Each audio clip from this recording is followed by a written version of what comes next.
സംസ്ഥാനത്ത് സാമൂഹിക സുരക്ഷാ പെൻഷൻ വിതരണത്തിൽ വമ്പൻ മാറ്റങ്ങൾ വരുത്തുന്നു. ഏറ്റവും പുതിയ വിതരണ ലിസ്റ്റിന്റെ അടിസ്ഥാനത്തിൽ ജനുവരി മാസം മുതൽ പുതിയ രീതിയിൽ പെൻഷൻ വിതരണം ആരംഭിക്കും. വിധവ വികലാംഗ പെൻഷൻ, മാനസിക വൈകല്യ പെൻഷൻ, 50 കഴിഞ്ഞ അവിവാഹിതരായ സ്ത്രീകൾക്കുള്ള പെൻഷൻ എന്നിവയുടെ പേരിൽ തട്ടിപ്പ് നടക്കുന്ന സാഹചര്യത്തിലാണ് ഏറ്റവും പുതിയ തീരുമാനം. ഏറ്റവും അർഹതപ്പെട്ട ആളുകൾക്ക് മാത്രം പെൻഷൻ തുക ലഭിക്കുന്ന രീതിയിലാണ് പുതിയ വിതരണം. ഡിസംബർ മാസത്തിൽ 2 ഗഡു പെൻഷൻ തുകയാണ് ഗുണഭോക്താക്കൾക്ക് എത്തിച്ചേരാൻ പോകുന്നത്. വരുന്ന പെൻഷൻ വിതരണത്തിലും ലിസ്റ്റിൽ കയറിക്കൂടിയ അനർഹരായ ആളുകൾ പെൻഷൻ തുക കൈപ്പറ്റിയേക്കുമെന്നുള്ളതിനാൽ സർക്കാരിന്റെ ഭാഗത്തു നിന്നും വിതരണ ലിസ്റ്റിൽ ശുദ്ധീകരണം ആരംഭിച്ചു. സർക്കാരിനെ പറ്റിച്ച് ഖജനാവ് ചോർത്തി പാവങ്ങളുടെ സാമൂഹിക സുരക്ഷാ പെൻഷൻ തട്ടിയെടുത്ത ജീവനക്കാർ 10,000 കടക്കും.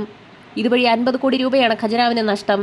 ഇൻഫർമേഷൻ കേരള മിഷന്റെ പരിശോധനയിലാണ് 1458 ജീവനക്കാരുടെ തരികിട വെളിപ്പെട്ടിരിക്കുന്നത്. 3 വർഷത്തിനിടെ ഇവർ 8.40 കോടി രൂപയാണ് കൈപ്പറ്റിയിരിക്കുന്നത്. ജില്ലാതല പട്ടികയും റിപ്പോർട്ടിൽ ഉൾപ്പെടുത്തിയിരിക്കുകയാണിപ്പോൾ. ഇവരെയും ചേർത്താൽ 10,659 ജീവനക്കാരും പെൻഷൻകാരും സാമൂഹ്യ സുരക്ഷാ പെൻഷൻ അർഹതയില്ലാതെ വാങ്ങുന്നുണ്ട്. അനർഹമായി പെൻഷൻ കൈപ്പറ്റുന്നവരുടെ കണക്ക് പരിശോധിക്കാൻ തദ്ദേശ സ്ഥാപനങ്ങൾക്ക് നിർദ്ദേശം നൽകിയിരുന്നു. തട്ടിപ്പ് കണ്ടെത്തിയാൽ ഉത്തരവാദിത്തം തദ്ദേശ സ്ഥാപനങ്ങൾക്കായിരിക്കുമെന്ന മുന്നറിയിപ്പും നൽകിയിട്ടുണ്ട്.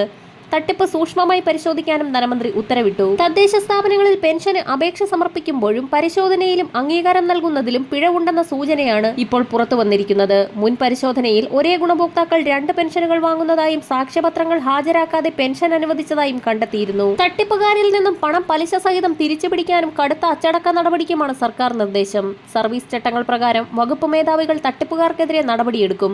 പരാതികൾ ലഭിച്ചാൽ ക്രിമിനൽ നടപടിക്ക് നിയമോപദേശം തേടും.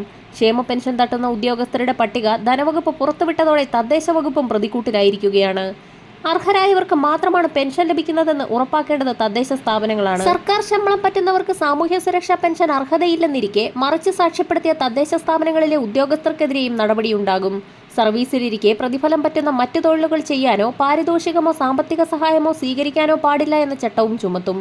ഓരോ വർഷവും മസ്റ്ററിംഗ് നടത്തി ക്ഷേമ പെൻഷൻ വാങ്ങിപ്പോന്നതിനാൽ അറിയാതെ സംഭവിച്ചതാണെന്ന ന്യായീകരണം നിലനിൽക്കില്ല.